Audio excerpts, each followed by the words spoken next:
Welcome to the Great Detectives of Old Time Radio from Boise, Idaho. This is your host, Adam Graham. If you have a comment, email it to me, box13@greatdetectives.net. Follow us on Twitter at Radio Detectives and call me, 208-991-4783. Well, today's episode is brought to you by the financial support of our listeners. Thank you so much for all of your support. Now it's time to get into today's adventure of Frank Race. This one is called The Adventure of the Juvenile Passenger.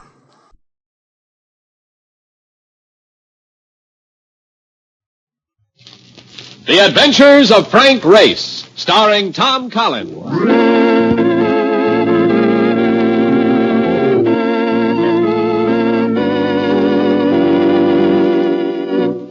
The war changed many things, the face of the earth and the people on it.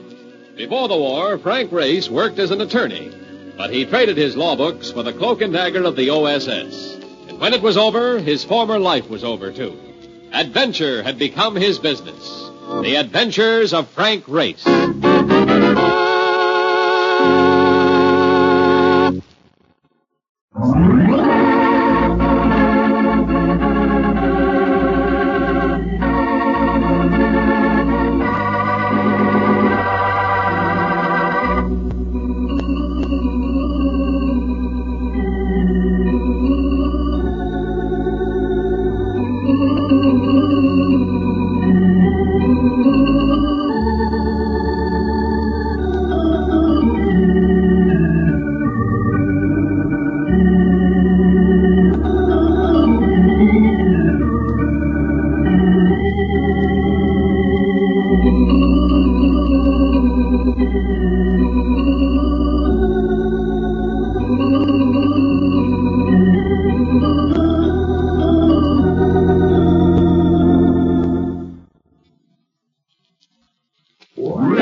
Join Frank Race for The Adventure of the Juvenile Passenger.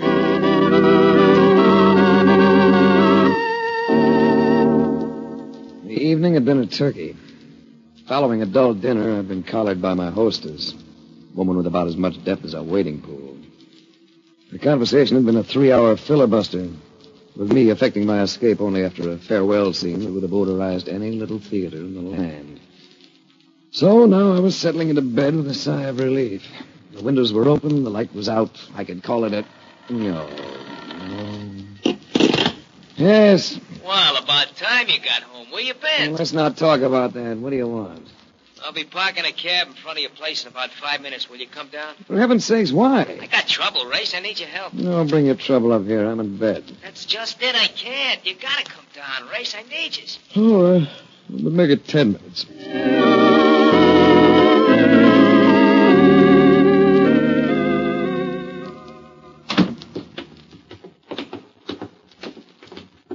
This had better be good. So take a gander back there. It's a girl. Yeah. How old would you say she was? 14, possibly. All right. She's 14 and riding around in my cab at 1 o'clock in the morning. She ain't got the dough to pay her fare, and she says she'll kill herself if I don't keep driving. That ain't a ladle of trouble I'll put in with you. It'll do. What's your name, Jane? I don't care to say. How long she been riding with you, Mom? Since 11 o'clock. How'd you happen to pick her up? I didn't. I step into a cafe for a few minutes to lap up a cup of coffee. When I come out, there she is, already in the cab. I tried to head for a precinct house once, but she put the nix on it. She knows New York as well as I do. Well, let's all go for a ride. Drive her on, Marc. I'll talk to her.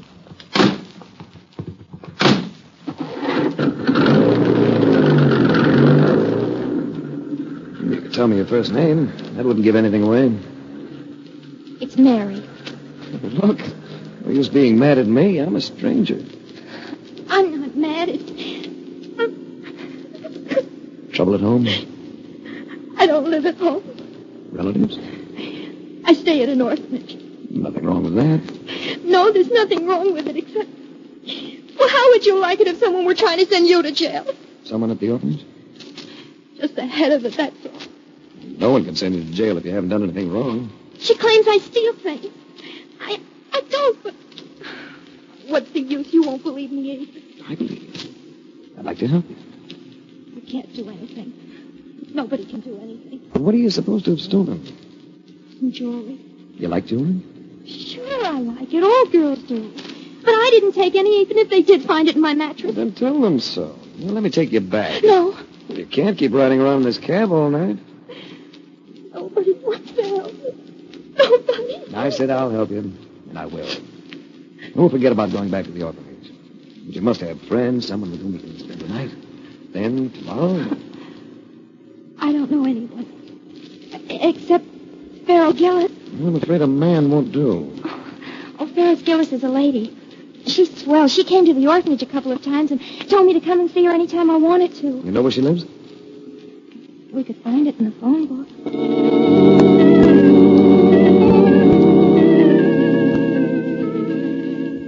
We found it in the phone book. An apartment hotel in the 60s, a place called the Wellington Arms. But the lady we sought seemed to be out. But we didn't exactly draw a blank. While we were still pushing the buzzer to her apartment on the second floor, the elevator clicked to a stop and 3 men got out. We drew their instant attention. Looking for somebody? It would have been the kid who takes your tickets at the theater. Skin was clear. He hadn't been shaving very long. He wore a bow tie and a pork pie hat, but his voice matched his eyes. His eyes had all the warmth of wet pebbles. You heard me. You can turn off that look of inspection. I ain't liking it. We came to see Farrell Gillis. Who's the kid? Her name's Mary. Mary what? What difference does it make? It's all right. I'll tell him. It's Leonard. Mary Leonard. Reads like an act to me. Vinny, you and Lou take him down to the car. Fogel might want to look at him. I'll go through the apartment. You may as well all go through the apartment. The youngster and I are going down by ourselves. What are you trying to do, act hard? I figure you ought to go downstairs with the boys. What do you want, a written invitation? I just want to be understood, clearly. I have an automatic in my pocket. I'm gripping it. Take the elevator, Mary. Get onto the cab. Tell Marc I may be able to use it. Scoot. All right. You don't think you're going to make this stick, do you? I'm willing to try. What's the matter, Vinny? Need a smoke? Keep your hands where they are. You can wait. You know, I figure you do have an iron in that pocket. Clever of you. But I'm figuring something else, too. You didn't expect to run into us either. Who'd want to? So I'm betting the iron ain't loaded. You go to a lot of trouble, don't you? Why don't you relax, boy? We're strangers. We've never seen each other before. If we just nod, go our respective ways, we'll both stay happy. Now I'm sure you ain't got that gun loaded. You had me. And here was a boy who plainly liked violence for its own sake. There's nothing left for me but the stairwell, so I vaulted the banister and got a decent fall. Hey, what goes? I was just coming up. Come in. Let's go. Where to? That's that orphanage. This youngster's taken up enough of our time tonight.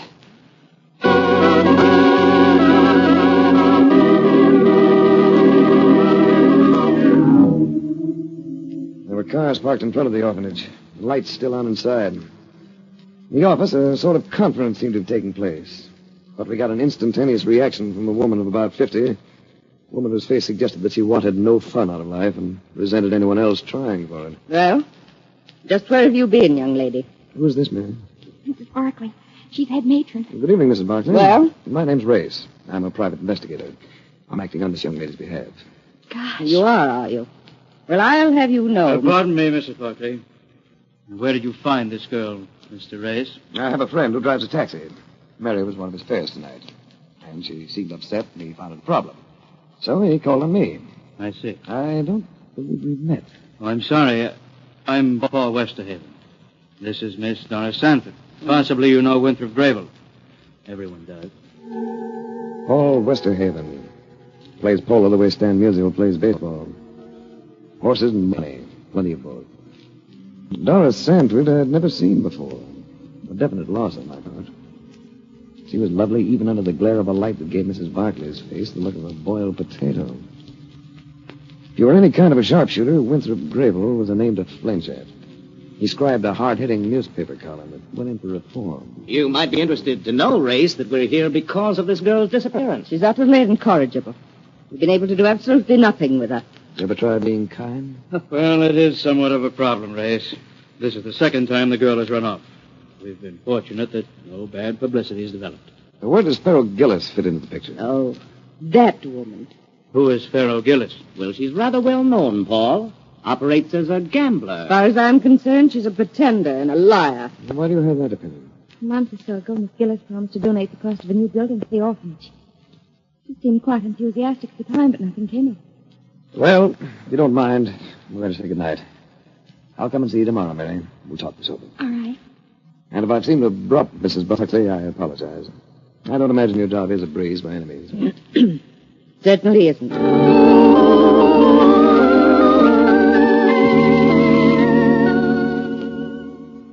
Next morning, I went back to the apartment hotel that housed Farrell Gillis. The manager, a pink-skinned man with a mouth that puckered as he talked, was still agog over the shot that had been fired the night before, but didn't connect me with it. When I mentioned Farrell Gillis, he puckered and shook his head. No, she hasn't been here for a week. She often goes away like that, but never tells us where. Well, know anyone else who might know where she is? No one. She's a very strange woman. Gambles, you know. How about her lawyer? I don't believe she has one. Know where she banks? She doesn't. I know that for a fact. Everything in cash with Miss Gillis. It's an idiosyncrasy of hers. Always carries cash. It pays us in cash, pays everyone in cash. It must be a gambling instinct. Yeah, quite likely. Well, thanks. Oh, that's all right, Mr. Racer. Didn't you say you were an investigator? Yes. Well, I'm always willing to help investigators. Always.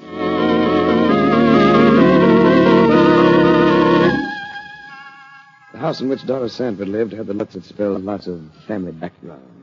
The size that spells money. I was curious to know if Miss Sanford would appear as lovely by daylight as she had the night before. She did. Then some. I can say one thing. You don't look as grim as you did last night. Rough evening. You care for a drink? It was a little early. I'd rather wait. You have a charming house. Makes a nice frame for you. You couldn't pay me a nicer compliment. Oh, yes, I could. It was just a warm-up shot. You know, you couldn't have looked grim last night. Speaking of the orphanage, I've just come from there. I had a talk with a kid. He isn't very happy. I know. We've got to do something for her. How about that Barclay lady? Oh, she's all right. She lost her sister last night, and they were very close. She's making a bit of an adjustment. She'll do it. She seems to be adjusting at the expense of that kid. How does a woman like Farrell Gillis tie in with the orphanage? Well, it seems that she stayed there as a child. She comes in every once in a while for a visit. Well, this building she was going to have to write. How much was it going to cost? $50,000. Nice bundle of money. It's big. You can see Mrs. Barclay's side of it. She's really excited at the prospect. That drink you mentioned, couldn't we have it somewhere nice? And dinner to go with it? Sounds as though it might be fun. But you have another engagement. I could break it. Couldn't I? I like the way you say that. Will you call for me? With my hair combed and my face ashine. All right, Ray. It's a date.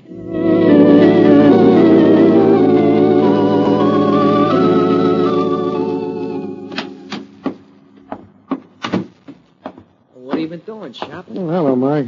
I didn't know you were here. Well, after last night, I thought you'd be home early, so I come up.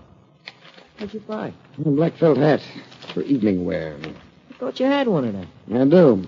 But when I pulled it out today, I found a bullet hole in it. Huh? Wonder where you got that. Hey, the guy called about 15 minutes ago. A fellow by the name of Tully. Tully? Yeah. Oh, he's the manager of the Wellington Arms. Yeah, that's the one. Said to tell you Farrell Gillis is back. Does that sound important? Might be. I've still got a couple of free hours, Marc. Drive me over there, will you?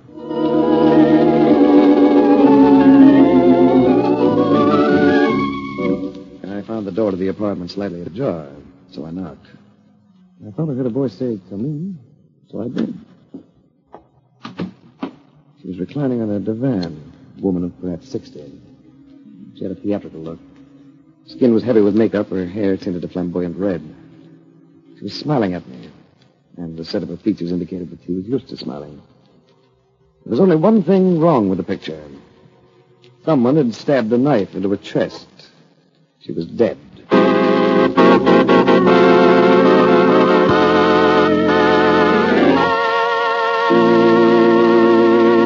We'll return to the adventures of Frank Race in just about 1 minute.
To the adventures of Frank Race.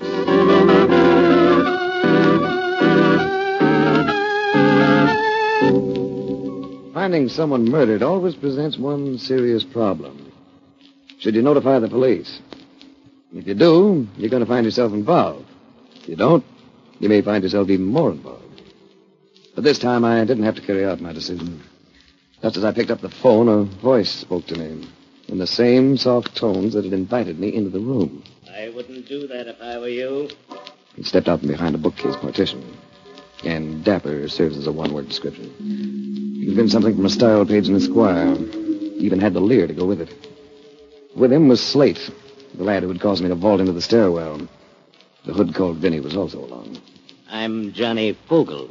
The lady is a friend of mine. If we're going to discuss the lady, we may as well get into the past tense, don't you think? Yeah, you see, Johnny, you're sugar cookie, like I told you. You ain't gonna get nowhere with him unless you raise a few lumps on him first. Were you a friend of the lady? To my knowledge, this is the first time I've ever laid eyes on her. Maybe I should have said the lady was a partner of mine. Yeah, I understand she was in an interesting business. The most interesting business there is. A few weeks ago, she made a killing, a real big killing. Yes?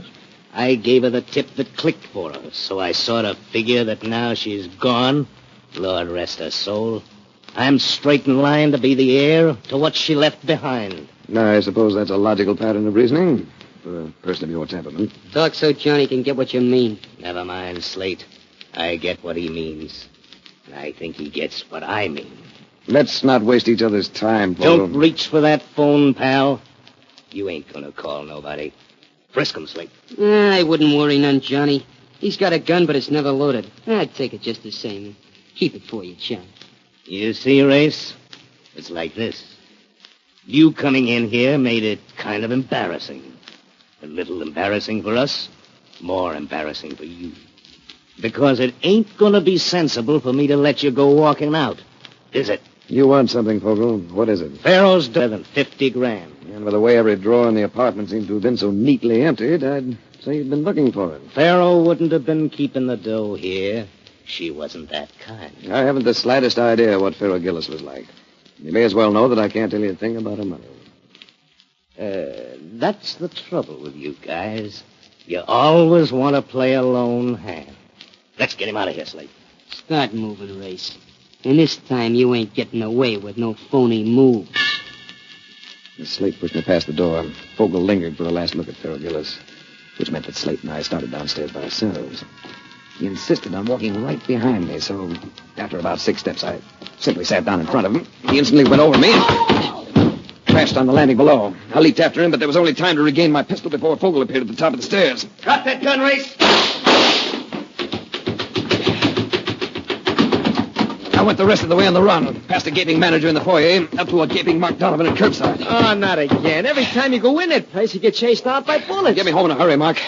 I'm due to pick up a most attractive girl in less than 30 minutes.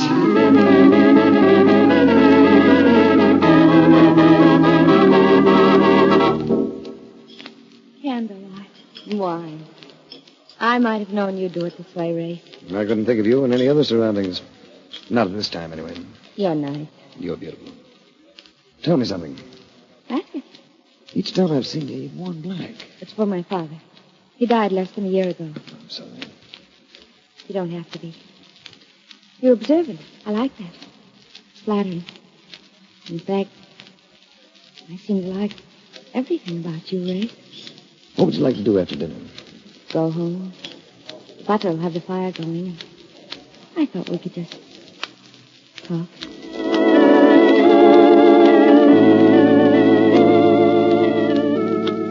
The fire was going, as she'd promised.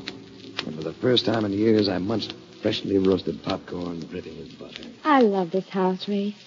My father left me a fortune, but out of everything, I think I appreciate this house the most. This house and all the things that go with it. Look, these are some linens my mother received when she was married. Aren't they beautiful? She looked unbelievably lovely in the firelight.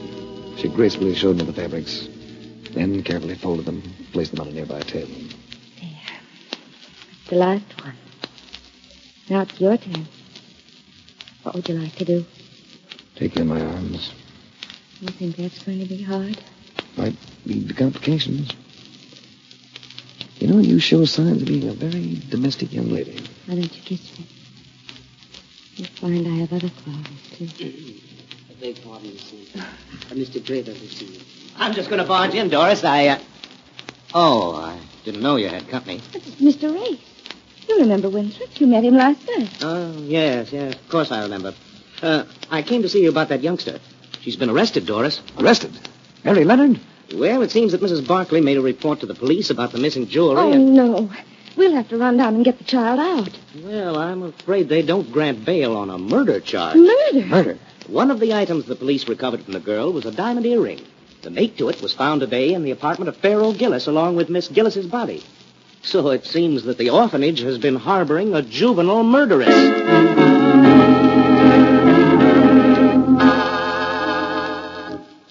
I saw Mary Leonard the next morning. She had no tears for me. She was terribly quiet, terribly white. I told you no one could do anything for me. Didn't I, Mr. Ray? No, I haven't been able to do much, have I, Mary? But I want you to know that I've got an idea about this affair. It's just an idea, and a pretty hazy one at that. But it might lead somewhere. I'll keep in touch with you.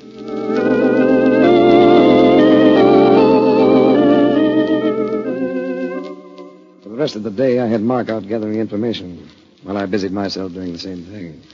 We got together at 5 o'clock. Hey, you know something? You were right about that Gillis thing. She flipped Doe around like nothing. And the moolah she give away. I should have known that lady. Did you visit Mary Leonard? Yeah, I saw the kid. Yeah, Ray, she's scared. She's really scared. They're going to have to let the newspapers in on a deal unless you turn up some.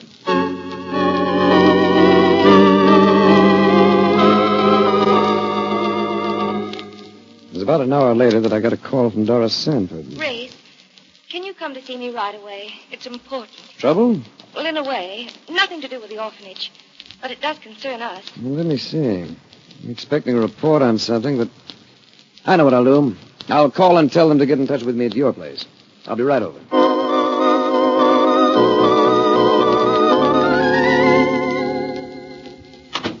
It's Winthrop Grable, Race. He thinks he's in love with me. And he's become insanely jealous of you. Can't help that, can we? After all, he's a big boy now. But he can hurt you with that column of his. There's a phone call from Mr. Race. I took it in the library. It was the report I'd been waiting for. When I got back to Doris, I found Winthrop Grable with her. He greeted me with a frigid nod. His face was flushed, but his eyes had a too bright look. Was it the call you've been expecting, Race? Yes. It seems that Pharaoh Gillis not only made a promise to give $50,000 to the orphanage, but she actually delivered the money. What are you talking about? Pharaoh Gillis always did everything with cash. And that's the way it was handed over. $50,000 in United States currency. I guess it was too much for the party who accepted it, because nothing was ever said about it. And that's why Pharaoh Gillis was murdered. So where do we go from there? To the fact that Pharaoh Gillis wasn't murdered just to keep her silent. Drawers and cupboards had been emptied in the apartment. She'd evidently obtained a receipt for the money, which the killer wanted, and got, I believe. And I suppose you know all about the killer's identity, eh? I do know. Who did it, Race? You did, darling. I got my lead on that from the way you folded those linens last night.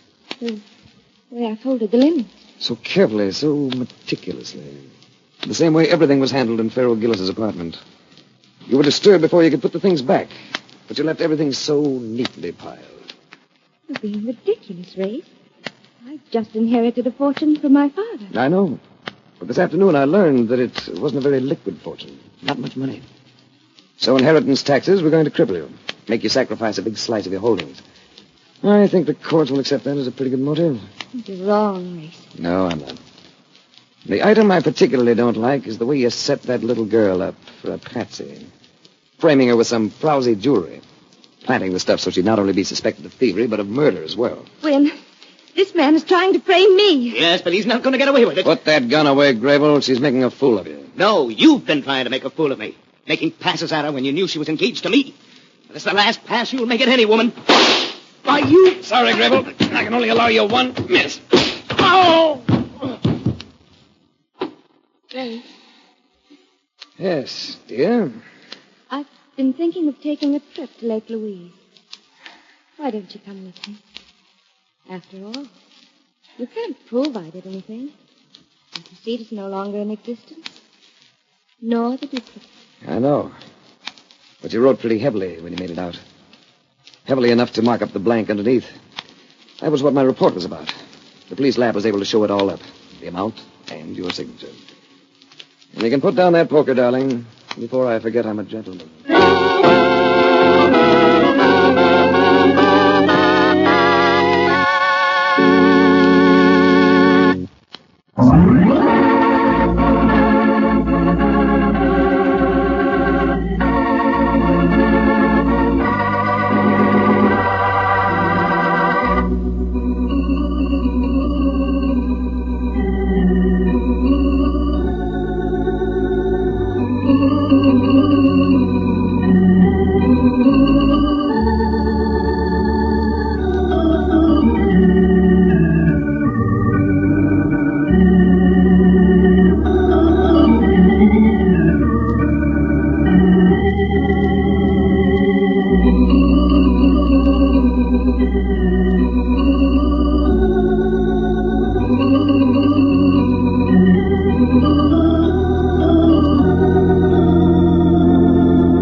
The Adventures of Frank Race, starring Tom Collins with Tony Barrett as Mark Donovan, comes to you from Hollywood.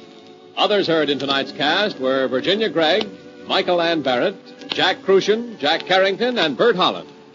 This series is written and directed by Joel Murcott and Buckley Angel. The music is composed and played by Ivan Ditmars.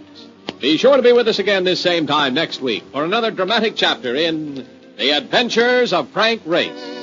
Art Gilmore speaking. This is a Bruce Ells production.